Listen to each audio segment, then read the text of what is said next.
அவரை பாடுகளுக்கு ஒப்புக் கொடுத்து சிலுவை மரணத்துக்கு அவரை ஒப்புக் கொடுத்திருந்தார். அதனால்தான் இன்றைக்கு நானும் நீங்களும் இந்த இடத்திலே தேவனை ஆராதித்துக் கொண்டிருக்கின்றோம். எத்தனை பேர் அதை விசுவாசிக்கிறீங்க? ஆமென். அவர் சிலுவையிலே தொங்கிக் கொண்டிருந்த வேளையிலே 7 வார்த்தைகளை அவர் கூறினதாக வேதாகமத்திலே நாங்கள் காண்கின்றோம். அதான் ஒரு பாடலாசிரியர் சொல்லுகின்றார், சிலுவையிலே 7 பூக்கள் பூத்ததையா, அது ஜீவ பூக்கள் ஆனதையான்னு சொல்லி. அந்த 7 வார்த்தைகளும் என்னன்னு சொன்னால், முதலாவது மன்னிப்பு, 2வது ரட்சிப்பு, 3வது அரவணைப்பு, 4வது தத்தளிப்பு, 5வது தவிப்பு, 6வது அர்ப்பணிப்பு, 7வது ஒப்புவிப்பு. இப்படியாக 7 வார்த்தைகளை அவர் சிலுவையிலே கூறினதாக நாங்கள் பார்க்கின்றோம்.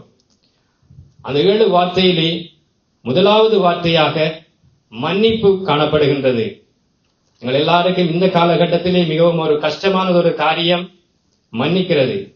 ஆனால் இயேசு கிறிஸ்து அவர் இந்த உலகத்திலே வாழ்ந்த நாட்களிலே எங்களுக்கு எப்படி மன்னிக்க வேண்டும்னு சொல்லி எங்களுக்கு கற்றுத் தந்திருக்கிறார். அதே போல சிலுவை மரண வேளையிலேயும் எப்படி மற்றவர்களை மன்னிக்க வேண்டும்னு சொல்லி அவருடைய வாழ்க்கையில் எங்களுக்கு காட்டி தந்திருக்கிறார்.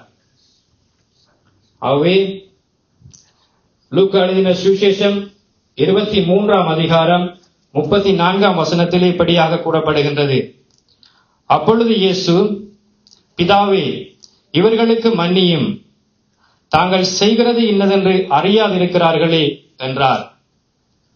இந்த வார்த்தையிலே மிகவும் ஆழமான சத்தியங்களை நாங்கள் அறிந்து கொள்ள முடியும். இந்த வார்த்தையிலே முதலாவது நாங்கள் பார்க்கும் பொழுது, பிதாவே, இவர்கள் அறியாமல் செய்கிறார்கள், இவர்களை மன்னியும் என்று சொல்லுகின்றார். இந்த இவர்கள் அறியாமல் செய்கிறார்கள், இவர்களை மன்னியும் என்று சொல்லி இயேசு கிறிஸ்து அந்த சிலுவை மரணத்தின் போது 6 தடவைகள் கூறினதாக நாங்கள் வேதாகமத்திலே பார்க்கின்றோம். முதலாவது, அவர் அந்த கனமான பார சிலுவையை சுமந்து கொண்டு கபாலஸ்தலம் என்கின்ற அந்த இடத்தை அடைந்த பொழுது முதலாவதாக கூறுகின்றார், பிதாவே, இவர்களை மன்னியும். இந்த சந்தர்ப்பங்களை நான் சொல்லும் பொழுது நீங்கள் உங்களுடைய கற்பனையில யோசித்து பாருங்கள், இது ஒரு ஈஸியான காரியமான்னு சொல்லி. இல்லை, முதலாவது